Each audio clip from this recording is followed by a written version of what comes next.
आदरणीय दर्शकबिनहरू नमस्कार। आज म तपाईँहरूलाई बाख्रा पालनको महत्त्वबारे जानकारी दिनेछु। यदि तपाईँहरू हाम्रो च्यानलमा नयाँ हुनुहुन्छ भने यस्तै खालको पशुपालन सम्बन्धी भिडियोहरू हेर्नको लागि हाम्रो च्यानललाई सब्सक्राइब गर्न नबिर्सिदिनुहोला। आउनुहोस् दर्शकबिन आजको विषयवस्तुतर्फ लागौँ। दर्शकबिन आज म यहाँहरूलाई बाख्रा पालनको महत्त्वबारे जानकारी दिन्छु। कृषि प्रणालीमा पशुपालनको ठुलो योगदान रहेको छ। नेपालको कुल कृषिग्रस्त उत्पादनमा करिब 1/3 हिस्सा पशुपालन क्षेत्रले ओगटेको छ। पशुपालन व्यवसायमा बाख्रा पालन एक अभिन्न व्यवसायको रूपमा सबै भौगोलिक क्षेत्रका कृषकहरूले अपनाएको पाइन्छ। यस व्यवसायलाई निर्वाहमुखी अवस्थाबाट व्यावसायिकरण गर्दै उपलब्ध साधन र स्रोतको समुचित प्रयोगबाट उत्पादन एवं उत्पादकत्व वृद्धि गरी उत्पादन लागत कम गर्नु यसको प्रमुख चुनौतीको रूपमा रहेको छ।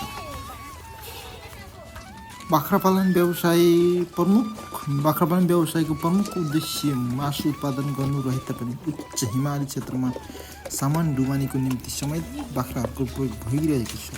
यस बाहेक बाख्राहरूको छाला, रौँ, पस्मिना र हड्डीबाट निर्मित विभिन्न सरसामानहरूको उपयोग भइरहेको छ। बाख्राको रौँ, पस्मिना मुख्यतया च्याङ्ग्राहरूको बहुमूल्य सामानको रूपमा निर्यात योग्य वस्तु रहेको छ।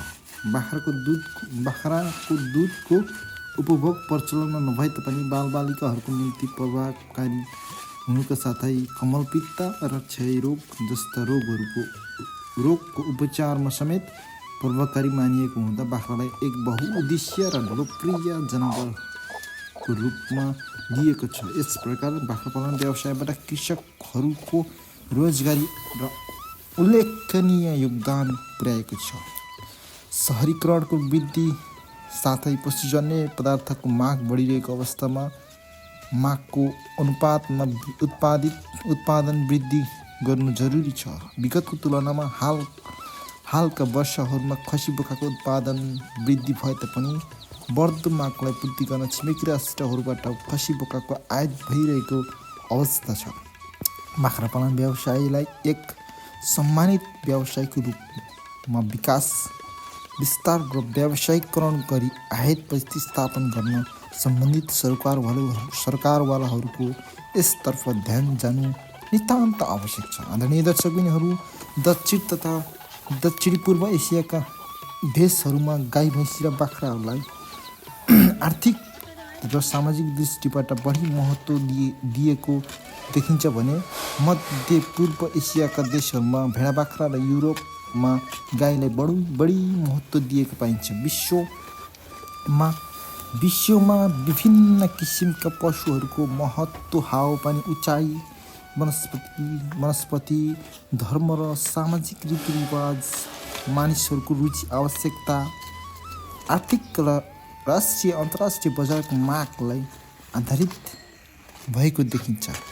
निरन्तर बढी भइरहेको जग्गाको सीमितता, खेतीपाती र पशुपालनको चापले गर्दा देशमा दुध, अन्डा र मासु उत्पादनमा वृद्धि गर्न नसक्नु, आधुनिक पशुपालन प्रविधि अपनाई स्थानीय वस्तुको उत्पादन क्षमता वृद्धि गर्नु परेको छ भने अर्कोतर्फ एक उत्पादन दिने वस्तुहरूको सङ्ख्या घटाउनु परेको छ।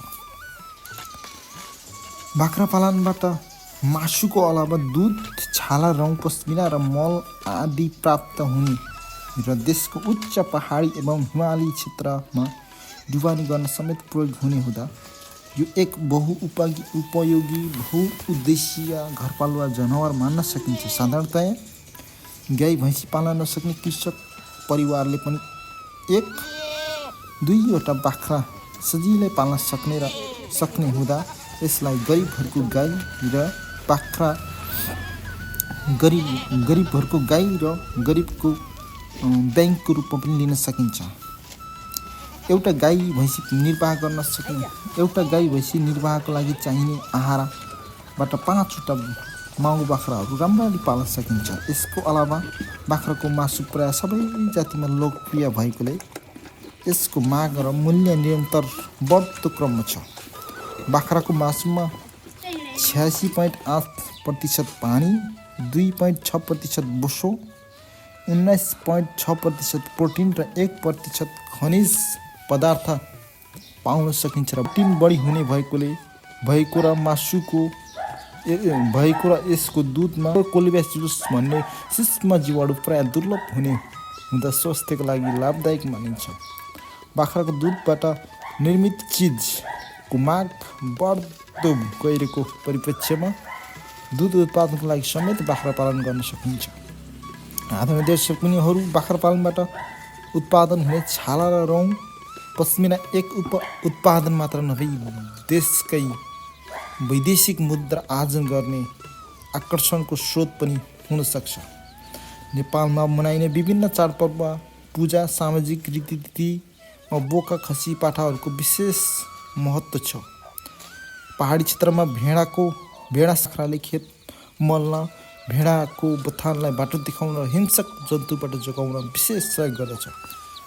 त्यसै गरी बाख्रा सानो जनावर भएकोले यसलाई पाल्न धेरै पुँजी र जमिनको आवश्यकता नपर्ने र गाउँघरमा महिला, केटाकेटी एवं वृद्धहरूले समेत सजिलै स्याहार सुसार गर्न सक्ने हुँदा निम्न वर्गका कृषकहरूको गरिबी न्यूनीकरण र पारिवारिक आय वृद्धिमा बाख्राले महत्त्वपूर्ण भूमिका निर्वाह गर्दछ। आदरणीय दर्शकबिनहरू, यहाँहरूलाई कस्तो लाग्यो आजको मेरो भिडियो? मन परे लाइक, कमेन्ट र सेयर गर्न नबिर्सिदिनु होला भन्दै आजको भिडियोबाट बिदा लिन चाहन्छु। हस्, धन्यवाद।